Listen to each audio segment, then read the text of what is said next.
என் அன்பு சகோதர சகோதரிகளே, ஆண்டவரும் உலக இரட்சகருமான இயேசு கிறிஸ்துவின் நாமத்தில் என் அன்பின் வாழ்த்துக்கள். இன்றைய முத்து என்னும் இந்த தியானத்தின் மூலம் உங்களை சந்திப்பதில் மகிழ்ச்சி அடைகிறேன். பிரியமானவர்களே, இந்த நாளிலே நாம் உலகம் பொல்லாங்கன் கையில் இருக்கிறது. அந்த உலக பொல்லாங்கன் எப்படியெல்லாம் தன்னுடைய அம்புகளை எய்து நம்மளை இந்த உலகத்தில் முடக்கி போடுறான் அப்படின்றத தான் நம்ம தியானித்து வரோம். எப்போதும் உலகம் மாறுபாடு உள்ளது என்பதை தான் நம்ம தியானித்தோம். நேற்று சொன்னேன், உலகம் கவலைப்பட வைக்கும். அப்போது இந்த கவலை வரும்போதெல்லாம் அது இந்த உலகம் உங்களை முடக்குவதற்கு இந்த உலகத்தின் அதிபதி உங்கள் மேலே எய்கிறான். அதெல்லாம் அந்த அம்பு மேலே பட நீங்கள் சோர்ந்து விழுந்து தேவனை முறுமுறுக்கிற ஒரு நிலைக்கு நீங்கள் வந்துட்டீங்கன்னா இந்த உலகம் நம்மளை ஜெயிச்சிருச்சுன்னு அர்த்தம். இயேசு சொன்னார் இல்லையா, நான் உலகத்தை ஜெயித்தேன். நம்ம உலகத்தை ஜெயிக்கணும். எப்படி ஜெயிப்பது? உலகத்தின் கவலை என்னை மேற்கொள்ளாது அப்படின்றத எப்போதும் நீங்கள் உங்களுடைய இருதயத்தில் பதித்து கொள்ளுங்கள். இன்றைக்கி நான் இன்னொரு காரியத்தை உங்களுக்கு காண்பிக்கிறேன். பிசாசு எப்படி பாருங்கள், ஒரு தேவ மனுஷனை ஒரு தேவ மனுஷன் முடக்கிறான். யோவான் சுவிசேஷம் 16:33 யோவான் 16:33, என்னிடத்தில் உங்களுக்கு சமாதானம் உண்டாயிருக்கும் பொருட்டு இவைகளை உங்களுக்கு சொன்னேன். உலகத்தில் உங்களுக்கு உபத்திரவம் உண்டு, ஆனாலும் திடன் கொள்ளுங்கள், நான் உலகத்தை ஜெயித்தேன் என்றார்.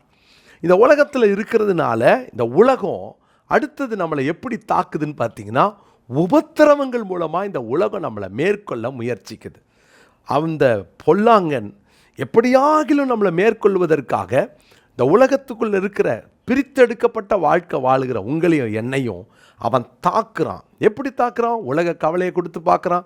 நான் கவலைப்பட மாட்டேன், என் கவலையெல்லாம் கர்த்தர் மேலே வச்சுட்டேன்னு சொல்லி நம்ம ஜெயிச்சிட்டோம். இன்றைக்கி பாருங்கள், உலகம் உபத்திரவப்படுத்துமா. நீ கர்த்தருக்கா நிற்கிற அப்படின்னு இந்த பொல்லாங்கன் அவன் எதிர்த்து நிற்பான். இந்த பொல்லாங்கன் உபத்திரவப்படுத்துவான். உங்கள் ஆஃபீஸில் நீங்கள் கர்த்தருக்காக உண்மையாக இருக்கிறதுனால, நீங்கள் உண்மையாக வாழ்கிறதுனால, உண்மையாக வேலை செய்கிறதுனால, உண்மையாக ஜீவிக்கிறதுனால, உங்களுடைய அன்றாட வாழ்க்கையில் நீங்கள் தேவனுக்கு முன்பாக மனுஷனுக்கு முன்னால் நீங்கள் உண்மையாக இருக்கிறதுனால, உத்தமமாக இருக்கிறதுனால உங்களை உபத்திரவப்படுத்துதா? சோர்ந்து போகாதீங்க, உபத்திரவம் உண்டுன்னு சொல்லி ஆண்டுடைய வார்த்தை சொல்லுகிறது. எனவே இந்த உலகம் உங்களை உபத்திரவப்படுத்துது. எதுக்காக? உபத்திரவம் வந்த உடனே நீங்கள் சோர்ந்துட மாட்டிங்களா? உபத்திரவம் வந்த உடனே நீங்கள் விழுந்துட மாட்டிங்களா? உபத்திரவம் வந்த உடனே நீங்கள் ஐயோ ஏன் ஆண்டவரே உண்மைதானே நான் பற்றி கொண்டேன், நான் எவ்வளோ பக்தியாக இருந்தேன், என்னெல்லாம் நான் பண்ணேன், நான் ஃபாஸ்டிங் இருந்தேன், ஜெபம் பண்ணேன், பைபிள் படித்தேன், சர்ச்சுக்கு போனேன், காணிக்க கொடுத்தேன், எல்லாம் செஞ்சனே, என்ன வேணாலும் நீங்கள் சொல்லலாம். ஆனால் ஆண்டவர் சொல்கிறாரு, உலகத்தில் உபத்திரவம் உண்டு. பிரியமானவர்களே, இந்த உலகம் உங்களை உபத்திரவப்படுத்த தான் செய்யும். ஆனால் பயப்படாதீங்க. என்னென்னா ஆண்டவர் சொல்ல, நான் ஜெயிச்சிட்டேன்னு சொல்கிறார். இயேசுவை உபத்திரவப்படுத்துச்சா? இயேசுவை இந்த உலகம் உபத்திரவப்படுத்துச்சு. நான் வாசிக்கிறேன், எபிரேயருக்கு எழுதின நிருபம் 12 பாருங்கள். எபிரேயருக்கு எழுதின ஆக்கியோன் இயேசு எப்படி அந்த உபத்திரவத்தை ஜெயிச்சார் பாருங்களேன். 2 அவர் தமக்கு முன் வைத்திருந்த சந்தோஷத்தின் பொருட்டு அவமானத்தை எண்ணாமல், ஏன்னா அந்த உலகம் அவரை உபத்திரவப்படுத்துது, அவமானப்படுத்துது. அவமானம் ஒரு உபத்திரவம். அந்த அவமானத்தை எண்ணாமல் சிலுவையை சகித்து தேவனுடைய சிங்காசனத்தின் வலது பார்சத்தில் வீற்றிருக்கிறார். உபத்திரவம் வருதா? அந்த உபத்திரவத்தை தாண்டி கர்த்தர் உங்களுக்கு வச்சிருக்கிற நன்மையை யோசித்து பாருங்களேன். எகிப்தை விட்டு புறப்பட்ட யோசுவாவும் காலேப்பும் 2 பேரும் அவங்க கானானை சிந்திச்சாங்க. அதனால தான் அவங்க அங்கே வந்த எல்லா டிஸ்கரேஜ்மெண்ட்டையும் தாண்டி போனாங்க. அந்த ஜனங்கள்லாம் இரவெல்லாம் அழுகிறாங்க. அதையெல்லாம் தாண்டி இவங்க 2 பேர் மட்டும் கானானை சுதந்திரிக்க காரணம் என்ன? அவர்கள் பார்வையை கானானில் பதித்திருந்தாங்க. இந்த உலகத்தில் வாழலாம், ஆனால் எப்போதும் நீங்கள் சொல்லுங்கள், இந்த உலகம் எனக்கு நிரந்தரம் அல்ல, நான் இந்த உலகத்துக்குரியவன் அல்ல, இந்த உலகம் என்னுடையது அல்ல. இப்படி நீங்கள் அறிக்கை பண்ண கற்றுக்கொள்ளுங்கள்.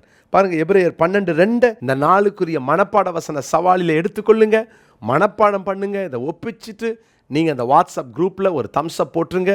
பிரியமான தேவனுடைய பிள்ளைகளே, இந்த உபத்திரவத்தை நீங்கள் எண்ணாமல் சகிச்சுக்கோங்க, சிலுவையை சகிச்சுக்கோங்க. ஏன்னா கர்த்தர் நமக்கு ஒரு பெரிய நன்மையை வைத்திருக்கிறார்.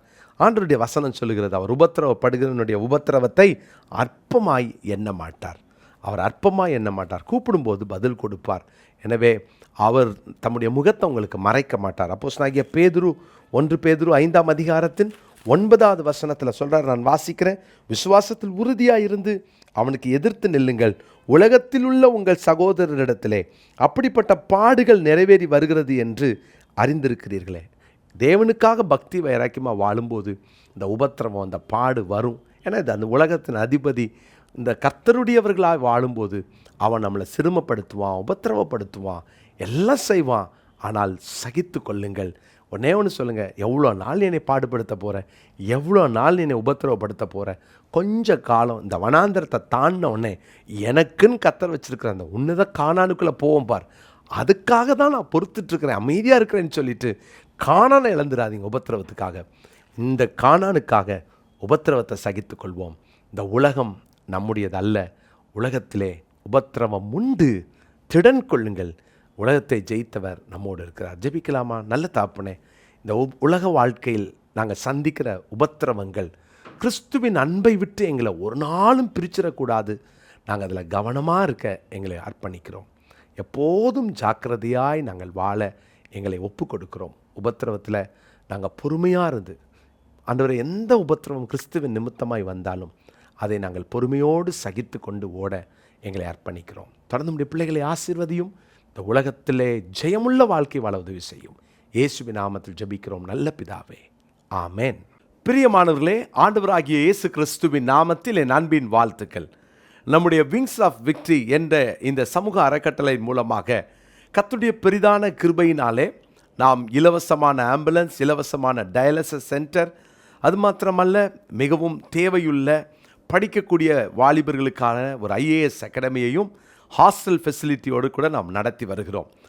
இந்த டயாலிசிஸ் பேஷண்ட்டுடைய அட்டெண்டர்ஸ்க்காக நாம் இலவசமான தையல் பயிற்சியும் கொடுத்து வருகிறோம். அருமையான தேவனுடைய பிள்ளைகளே, அதை தொடர்ந்து இன்னொரு புதிய ஒரு நல்ல செய்தியை நான் உங்களுக்காக வைத்திருக்கிறேன். அது என்னவென்றால், நாம் வெகு சீக்கிரத்திலே நம்முடைய இதே கேம்பஸில் நம்ம ஒரு விங்ஸ் ஆஃப் விக்டரி டயக்னோஸ்டிக் சென்டரும் நம்ம ஆரம்பிக்க போகிறோம். அதில் x ray, ECG, EEG, scan, echo, ultrasound, இப்படி எல்லா ஃபெசிலிட்டிஸோடும் அங்கே இருக்க போகிறது. இந்த லேபானது மிகவும் ஏழைகள், பணத்திற்கு வழி இல்லாதவர்களுக்கு இலவசமாகவே நாம் அதை செய்ய போகிறோம்.